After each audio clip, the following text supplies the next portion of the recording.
Hello viewers, welcome to my YouTube channel. So কেমন আছো তোমরা সবাই? আজ তোমাদের এক দারুণ আপডেট দেবো। তোমরা অনেকেই জানো আমি বাড়ির ফ্রন্টে একটা ছোট্ট বায়োঅ্যাকুয়ারিয়াম মেনটেন করতাম। আজ সেই 1.5 ফুট বাই 10 ইঞ্চির অ্যাকুয়ারিয়ামটা চেঞ্জ করে একটা 3 ফুট, 1.5 ফুট বাই 1 ফুটের অ্যাকুয়ারিয়াম নিয়ে এসেছি। অ্যাকচুয়ালি ছোট অ্যাকুয়ারিয়ামে রাখা মাছগুলো বড় হয়ে গেছে, আর অনেকদিন ধরে একটা বড় অ্যাকুয়ারিয়ামের ইচ্ছে ছিল।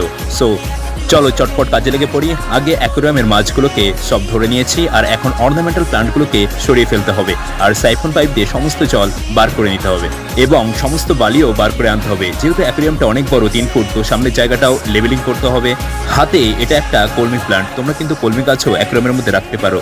নিচে একটা শক্ত প্লাইউড আর তার উপর একটা থার্মোকল দিয়ে জায়গাটা রেডি করেছি। তো তার উপর দেখতে পাচ্ছ অ্যাকুয়ারিয়ামটা নিয়ে এসে রেখেছি। অ্যাকুয়ারিয়ামটা কিন্তু আমি অর্ডার দিয়ে বানিয়ে এনেছি, এমনি দোকানে কিনতে গেলে তোমার অনেকই দাম পড়বে। সো চ্যানেলটি সাবস্ক্রাইব করে নিও আর নেক্সট পার্টের জন্য ওয়েট করো। থ্যাংক ইউ, দেখা হবে।